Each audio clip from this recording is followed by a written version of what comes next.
Good morning friends. સ્પર્ધાત્મક પરીક્ષાઓ માટેના કરંટ અફેર્સ જોઈ લઈએ. આજની તારીખ છે 30 ડિસેમ્બર. પહેલો ક્વેશ્ચન છે, ગુજરાતનો કયો તટ પહેલો બ્લુ ફ્લેગ બીચ બન્યો?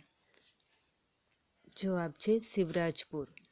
તો કેન્દ્રીય પર્યાવરણ, વન અને જળવાયુ પરિવર્તન મંત્રી પ્રકાશ જાવડેકરે વર્ચ્યુઅલ રૂપે હમણાં દેશના 8 જે સમુદ્રી તટોને આંતરરાષ્ટ્રીય બ્લુ ફ્લેગ આપવામાં આવ્યો એનો ફરકાવવામાં આવ્યો છે. રાજ્યને કેન્દ્રીય સરકાર અને લોકોના પ્રયાસોની પ્રશંસા કરતા પ્રકાશ જાવડેકરે જણાવ્યું હતું કે નહીં, સ્વચ્છ સમુદ્રી તટો એ બાબતનો સંકેત આપે છે કે તટીય પર્યાવરણનું સ્વાસ્થ્ય સારું છે. આ બ્લુ ફ્લેગ પ્રમાણપત્ર ભારતના સંરક્ષણ અને સ્થાયી વિકાસ પ્રયાસોને એક રીતે વૈશ્વિક માન્યતા આપે છે. તો આવનારા 3-4 વર્ષોમાં આવા 100 સમુદ્રી તટ બ્લુ ફ્લેગવાળા બનાવવામાં આવશે. તેમણે જણાવ્યું કે સમુદ્રી કિનારાથી જો આ રીતે સાફ સફાઈ કરવામાં આવે તો એનાથી સૌંદર્ય અને પર્યટનની સંભાવનાઓ તો વધે જ છે. એ સાથે સમુદ્રની ગંદકી ઓછી પણ થાય છે. આમાં એક જન આંદોલન બનાવવું જોઈએ, લોકોને વધુને વધુ સાંકળવા જોઈએ. તો આપણા ગુજરાતના પ્રથમ જે બ્લુ ફ્લેગ મેળવ્યો છે એ છે શિવરાજપુર. અને ગુજરાતની સાથે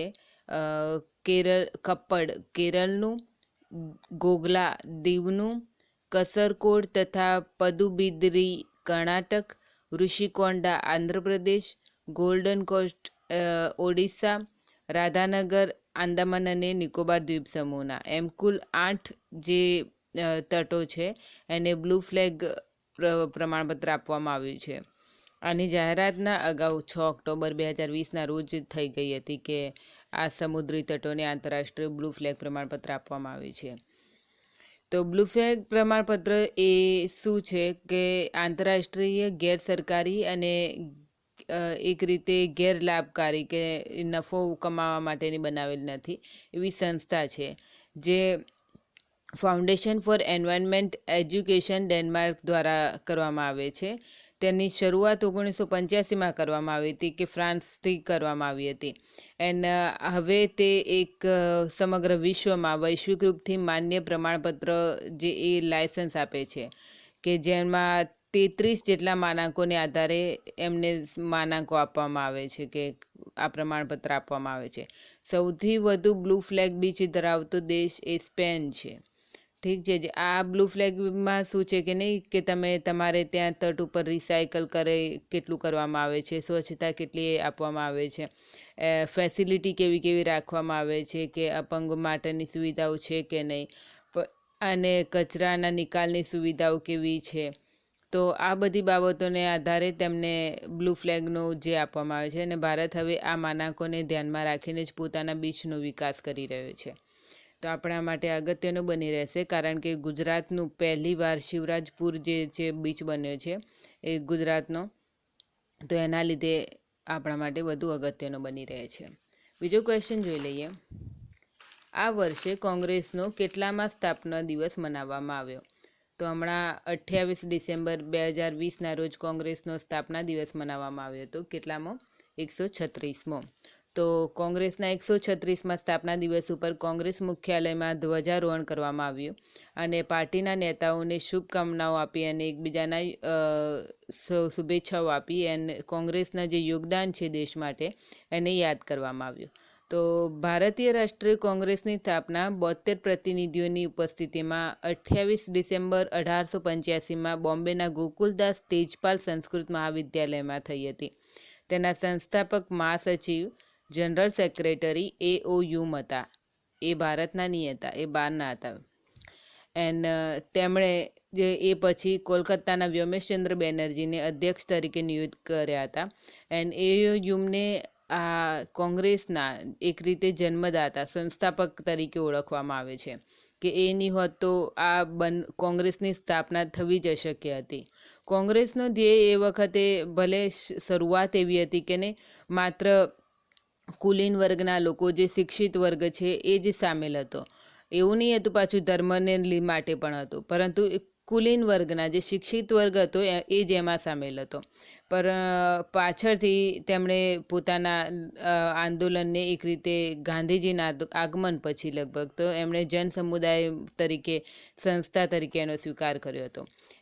પહેલાં પણ કોંગ્રેસના ધ્યેયો એ હતા કે રાષ્ટ્રીય એકતાને ભાવનાને પેદા કરવી, ભવિષ્યમાં ઉદ્ભવનાર રાજકીય સામાજિક સમસ્યાઓ પર ધ્યાન આપવું, રાષ્ટ્રીય ઉન્નતિ માટેની નીતિ તૈયાર કરવી. એમાં નહીં કે એક રીતે પબ્લિકનો અવાજ હતો કે જો કોઈ જનતાને કોઈ વાત સરકાર સુધી, બ્રિટિશ સરકારનું હુકુમત હતી એ વખતે બ્રિટિશ સરકાર સુધી જે વાત પહોંચાડવી છે તો એને કોંગ્રેસના માધ્યમથી રજૂ કરવામાં આવતી. અગર કોઈ જનતાને કંઈ ગુસ્સો છે તો એ આ કોંગ્રેસના માધ્યમથી રજૂ કરવામાં આવતો હતો, લેટર દ્વારા.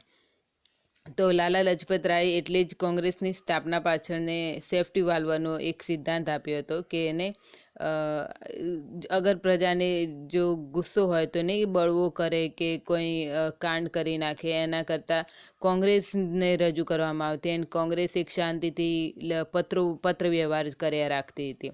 એટલે નહીં કે ગુસ્સો પણ નીકળી જતો હતો એન્ડ નહીં પ્રેશર કુકરમાં જેમ એક સીટીના લીધે ગુસ્સો ફાટે નહીં, પરંતુ એ જ રીતે કોંગ્રેસ પણ એક સેફ્ટી વાલ્વ જેવું કામ કરે હતું કે નહીં જો જનતાને કંઈ ગુસ્સો છે સરકાર પ્રત્યે, બ્રિટિશ સરકાર પ્રત્યે, તો એ ગુસ્સાને તેઓ આ કોંગ્રેસના પત્ર વ્યવહાર રૂપે તેઓ નીકાળી દે છે. એન્ડ એટલે જ એમણે લોર્ડ ડફરીનની દિમાગની ઉપજ જણાવ્યું હતું. એ પોતે કોંગ્રેસના સભ્ય હતા તો પણ. પછી 1907માં સુરતમાં જ્યારે આ સભા વખતે બંને જહાલવાદી અને મવાળવાદી જે પક્ષના સભ્યો હતા એવા બે જૂથ પડી ગયા હતા. એન્ડ એ વખતે જે જહાલવાદીમાં એવો હતો કે જે એક રીતે હિંસામાં માનનારા હતા એન્ડ મવાળવાદી હતા એ અહિંસાના પ્રેરક હતા. તો પછી 1915માં ગાંધીનું જેનું આગમન થયું અને પછી ખેડાના અને ચંપારણના જે સત્યાગ્રહોમાં સફળતા મળી અને એ રીતે કોંગ્રેસનું એક રીતે વર્ચસ્વ વધવા લાગ્યું. એન્ડ પછી આઝાદી પછી જવાહરલાલ નહેરુ એન્ડ એમનું ફેમિલી સતત આ કોંગ્રેસની સુકાન સંભાળી રહ્યું છે કે નહીં. જવાહરલાલ, પછી ઇન્દિરા ગાંધી, રાજીવ ગાંધી, સોનિયા ગાંધી, રાહુલ ગાંધી. હમણાં છેલ્લે રાહુલ ગાંધીએ ડિસેમ્બર 2017થી ઓગસ્ટ 2019 સુધી કોંગ્રેસના અધ્યક્ષ રહ્યા હતા એન્ડ એ પછી તેમણે રાજીનામું આપી દીધું હતું એન્ડ ત્યારથી અધ્યક્ષનું જે સોનિયા ગાંધી જ અંતરિમ અધ્યક્ષ બની રહ્યા છે. આગળનો ક્વેશ્ચન જોઈએ તો મહારાષ્ટ્રની કઈ સ્ટ્રોબેરીને મિની મહાબલેશ્વરનું ટેગ આપવામાં આવ્યું? તો જોહર સ્ટ્રોબેરી. તો મહારાષ્ટ્ર રાજ્યના આદિવાસી ક્ષેત્રો જોહર અને મોખદામાં સ્ટ્રોબેરીની ખેતી માટે મિની મહાબલેશ્વરનું ટેગ મેળવ્યું છે. રાજ્યના જે આ ખેડૂતો છે એમણે પ્રાયોગિક ધોરણે જોહર અને મોખદા તાલુકામાં લગભગ 86 જેટલા ખેડૂતોએ 11 એકર જમીનમાં સ્ટ્રોબેરીને લગાવી છે અને જેમાંથી તેમણે સારો એવો લાભ મેળવ્યો છે. રાજ્યના ખેડૂતો હવે અનાજ, રાગી કે બાજરા વગેરેની ખેતી છોડીને સ્ટ્રોબેરીની ખેતી શરૂ કરવામાં આવી છે. મહાબલેશ્વર ત્યાંનું એક હિલ સ્ટેશન છે જેના ઉપરથી તેમને મિની મહાબલેશ્વરનો ટેગ આપવામાં આવ્યો છે. જ્યારે કંઈ ખેડૂતો એકસાથે મેળવે ને એક પ્રદેશ એક પાક, તો એ રીતે તેમને આ લાભ મળી શકે છે. તો તેમણે ભેગા મળીને એક જ પાકની ખેતી કરવાનું શરૂ કર્યું જેથી જે તે પ્રદેશ સાથે જે તે ઉપજને પાકને સાંકળી શકાય અને એ રીતે એમને ટેગ મળવાથી ફેમસ થાય છે અને પછી એમને યોગ્ય એમનો કિંમત મળી રહે છે. આગળનો ક્વેશ્ચન જોઈએ. કયા દેશ દ્વારા ચંદ્રની સપાટી ઉપર પ્રથમ પરમાણુ રિએક્ટર સ્થાપિત કરવાની ઘોષણા કરવામાં આવી? અમેરિકા. તો સંયુક્ત રાજ્ય અમેરિકાએ 2026ના અંત સુધીમાં ચંદ્ર ઉપર પ્રથમ પરમાણુ રિએક્ટર સ્થાપિત કરવાની ઘોષણા કરી છે. 2021ની શરૂઆતમાં અમેરિકી ઉર્જા વિભાગ નાસાના સહયોગથી આ ડિઝાઇન પસાર કરવામાં આવશે એન્ડ નાસાએ આ પાછળનો ઉદ્દેશ્ય ઉડાન હાર્ડવેર પ્રણાલી સ્થાપિત કરવા અને 2026ના અંત સુધીમાં ચંદ્ર લેન્ડરની સાથે એકીકરણ માટે તૈયાર કરવાનો છે. તો અમેરિકા હવે ચંદ્ર ઉપર પ્રથમ પરમાણુ રિએક્ટર બનાવવાનું ઘોષણા પણ કરી દીધી છે. તો એ બાબતે એમણે તૈયારી પણ કરી દીધી હશે.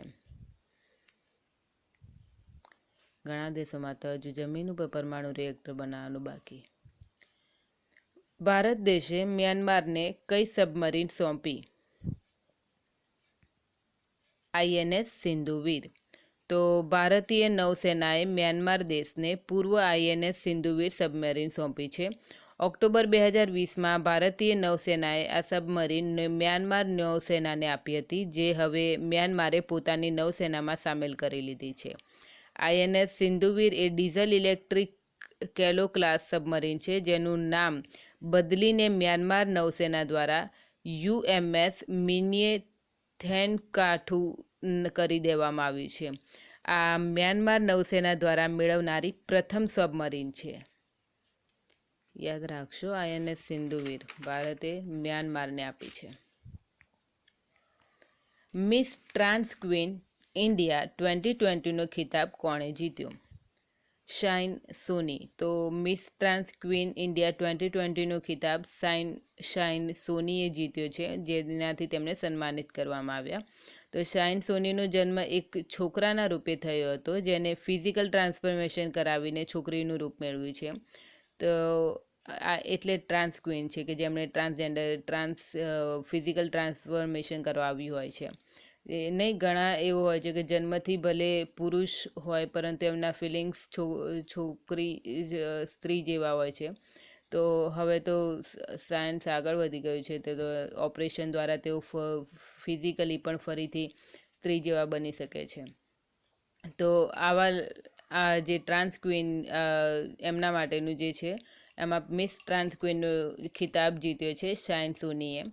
તેઓ એક ફેશન ડિઝાઇનર છે, દિલ્હીમાં રહે છે.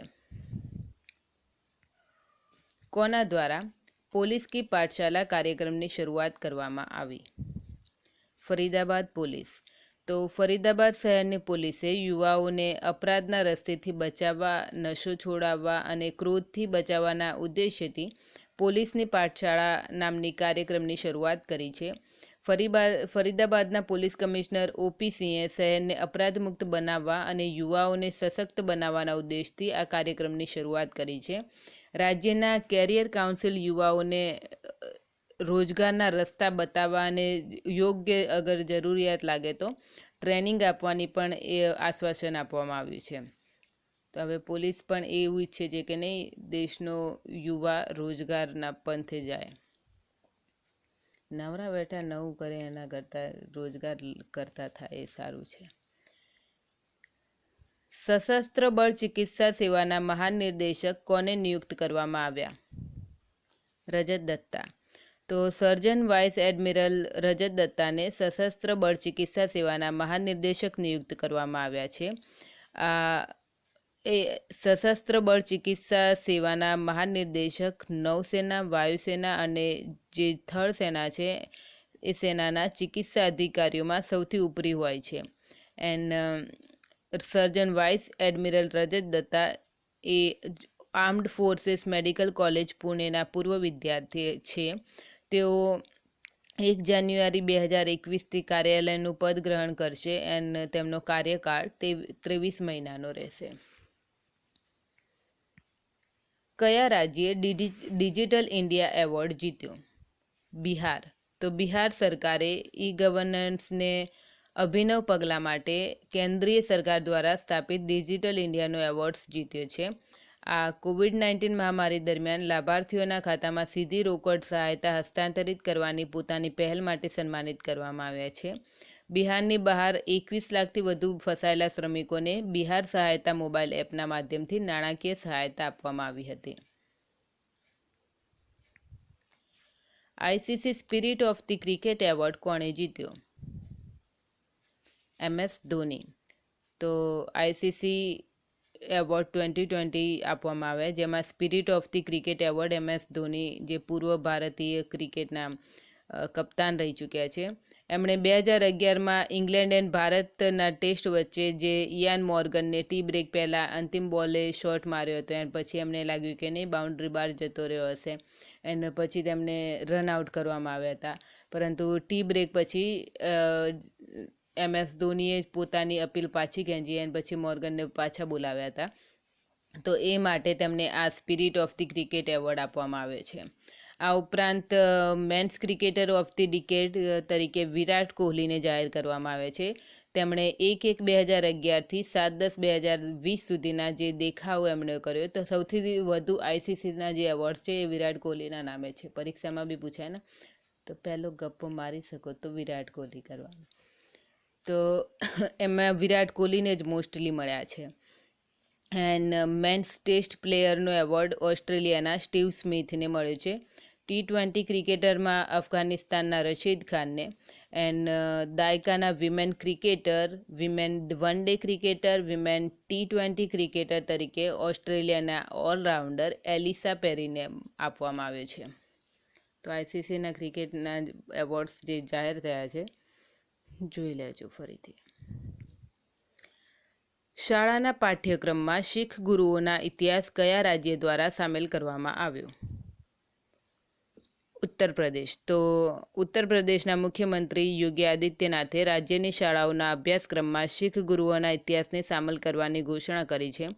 સાહિબજાદા દિવસના અવસર ઉપર આયોજિત એક ગુરુબાની કીર્તનના વખતે 10મા ગુરુ ગોવિંદસિંહ અને તેમની માતા ગુજરીના જે 4 સાહિબજાદા પુત્રોના જે શહાદતનું પ્રતીક છે આ દિવસે, એને યાદગીરી રૂપે તેમણે કહ્યું હતું કે હવેથી તેમના જે શીખ ગુરુઓ છે એમના વિશે શાળાના અભ્યાસક્રમમાં દાખલ કરવામાં આવશે, અભ્યાસક્રમમાં તેમને ઉમેરવામાં આવશે.